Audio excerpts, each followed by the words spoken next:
네, 여러분 안녕하십니까? 온라인 교육기관에서 화약을 강의하는 박대준입니다. 자, 이번 시간에는 화약류 안전관리 관계 법규 첫 번째 시간인데요. 여기 나오는 법규라고 하는 것은요, 통칭 총포 화약법. 요 총포 화약법과 관련된 내용들을 다루게 될 겁니다. 참고로 법령 체계에 대해서 말씀드리자면요. 맨 위에 맨 상위 개념의 법이 있습니다. 그리고 이 법에 따른 시행령이 있고요. 그리고 또 이 시행령에 대한 시행 규칙이 있습니다. 법, 시행령, 시행규칙 요 세 가지를 우선적으로 보셔야 되는데요.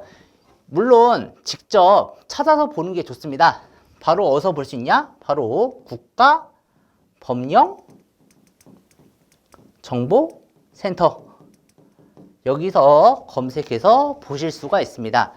그런데 검색해서 직접 확인해 보면은 좋긴 하지만은 근데 일일이 찾아보기는 시간이 너무 없죠. 그렇기 때문에 법규에 대해서 공부하기 위한 팁을 알려드리자면요. 기출문제를 보고요. 관련된 내용을 쭉 한번 훑고 외우는 겁니다. 그렇게 해서 좀 해당 내용에 익숙해지신다면 여러분들은 법규에 대해서 어렵지 않게 문제를 많이 풀 수가 있을 것입니다. 워낙에 문제은행 체제이다 보니까요. 나오던 문제가 계속 나오는 경향이 있거든요. 이 점을 참조하셔서 공부하시면 도움이 될 것 같아요. 자, 이렇게 해서 법규를 어떻게 공부할 것인가 여기에 대해서 한번 이야기를 해봤고요. 제일 먼저 바로 총포화약법이 어떻게 돌아가는지 그 개요에 대해서 한번 알려드리도록 하겠습니다. 제일 먼저 총포화약법이 만들어진 목적 이것을 먼저 봐야겠죠. 총포화약법이 만들어진 목적 총포, 도검, 화약류, 분사기, 전자충격기, 석궁의 제조, 판매, 임대, 운반, 소지, 사용과 그 밖의 안전관리에 대한 사항을 정해서 총포, 도검, 화약류, 분사기, 전자충격기, 석궁으로 인한 위험과 재해를 미리 방지함으로써 공공의 안전을 유지하는 데 이바지한다. 이렇게 나와 있습니다. 보통 제1장의 총칙에 나와 있는 내용들이 보통 기본적인 그 법의 제정 취지를 알려주는 내용이거든요. 그렇기 때문에 요거는 뭐 매우 중요한 내용이다 라고 볼 수가 있겠죠. 근데 보다시피요, 화약류 말고 그 외에도 다른 위험물들이 꽤 보이죠. 총포, 도검, 분사기, 전자충격기, 석궁 이런 것들. 네, 한꺼번에 묶어갖고 하나의 법에서 다루고 있긴 하지만은 근데 우리가 볼 거는요, 어디까지나 화약류와 관련된 내용입니다. 그렇기 때문에요, 제가 그 법에 대해서 설명을 할 때에 화약류만 언급하고 나머지는 거의 지우는 식으로 가게 될 겁니다. 실제로 원문을 보시면요, 총포, 도검, 화 이런 것들이 다 붙어있는 형태지만요, 우리는 화약류와 관련된 내용이기 때문에 화약류에 중점을 두고 볼 거예요. 그러니까 법을 얘기하긴 하지만은 전반적인 내용은 어디까지나 화약이다. 그렇기 때문에 뭐 총과 관련된 내용 이런 것들은 싹 다 빼버리도록 하겠습니다. 이 점을 감안하시고 강의를 시청해 주시고 가장 확실한 거는 국가법령정보센터에서 내용 확인해 주시는 걸 추천드릴게요. 자, 어쨌든가 법의 취지를 알려드렸고요. 그 다음에 시행령에 대해서 말씀드리도록 하겠습니다. 시행령은요, 총포화약법에서 위임된 사항과 그 시행에 관해서 필요한 사항을 규정한다. 이렇게 나와 있고요. 그리고 마지막 시행규칙, 총포화약법 및 같은 법 시행령에서 위임된 사항과 그 시행에 관하여 필요한 사항을 규정한다. 그러니까 시행규칙에 있는 내용은 시행령과 법에 있는 이 내용을 보조하는 역할이구나. 그리고 시행령은 법에 대한 내용을 보조하는 역할이구나. 이렇게 보시면 되겠습니다.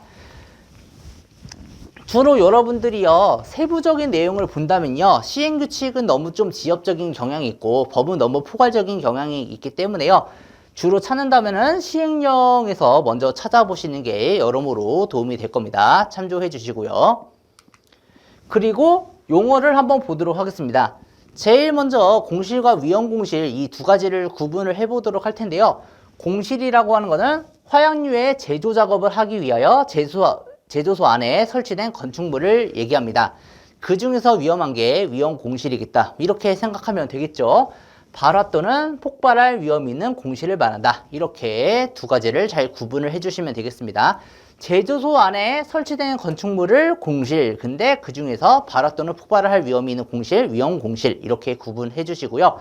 그리고 화약류의 일시 저치장. 이거는 화약류 제조 과정에서 화약류를 일시적으로 저장하는 장소다. 네, 그러니까 정규 저장소가 아닙니다. 이 점을 또 생각해 주시고, 그 다음에 정체량. 동일 공실에 저장할 수 있는 화약류의 최대 수량이다. 이렇게 보시면 되겠습니다. 자, 관련된 내용들 같은 경우는요, 필기 문제에서 물어보는 소지가 있기 때문에 눈에 잘 잡아 두셔야 돼요. 알겠죠? 그 다음에 보안 물건을 볼 텐데요. 보안 물건은 화약류의 취급상 위해로부터 보호가 요구되는 장비 시설 등을 얘기한다. 이렇게 정의를 내릴 수가 있고요. 그리고 또 여러분들이 암기해야 되는 사항들이 요겁니다. 제1종 보안물건, 제2종 보안물건, 제3종 보안물건, 제4종 보안물건 이렇게 있습니다. 제1종이라고 하면요. 뭔가 보안이 좀 필요하구나, 보호가 좀 필요하구나 라고 생각되는 그런 시설물들을 생각하시면 됩니다. 그래서 국부로 지정된 건조물, 그러니까 통칭 네, 바로 문화재죠. 문화재. 그리고 시가지 주택. 주택도 보통 주택이 아니라 시가지라는 점에서 좀 주목을 해야 됩니다. 시가지 주택. 그리고 학교, 보육기관, 병원, 사찰, 교회, 경기장 이런 것들을 말한다 라고 보시면 되겠습니다. 그 다음에 제2종 보안물건. 그냥 주택이라고 외우면 안 되죠. 어떤 주택? 촌락의 주택이다. 그리고 공원이다. 이렇게 보시면 되겠습니다. 이렇게 두 종류가 있고요. 그리고 제3종 보안물건. 시가지 촌락을 제외한 일반 주택, 그리고 철도, 궤도, 선박의 항로 또는 계류소. 선박을 매다는 곳을, 메어두는 곳을 계류소라고 한다. 이렇게 보시면 되겠죠. 그리고 석유 저장시설, 고압가스 제조 저장시설. 이때는 고압가스 충전소 이런 것도 포함한다. 그리고 발전소, 변전소, 공장 이런 것들이 있다. 네, 석유 저장시설이면요, 뭐 주유소 이런 것도 들어가겠죠. 굳이 포함시키자면 석유를 저장하는 것 제3종 보안물건, 그리고 제4종 보안물건은 도로법 제10조 각호에 따른 도로 이렇게 얘기를 하고 있는데요. 이 법을 살짝 가져오자면 고속국도, 일반국도, 그리고 특별시도, 광역시도, 지방도, 시도, 군도, 구도 이런 것들이 있다. 어쨌든 간 전반적으로 뭐 국도, 고속도로 이런 것들을 생각하시면 되겠죠. 그리고 고압전선, 화약류 취급소, 화기 취급소 이런 것들이 있다. 보니까 외우기 쉬운 것들이 어떤 건지 좀 감이 잡히시나요?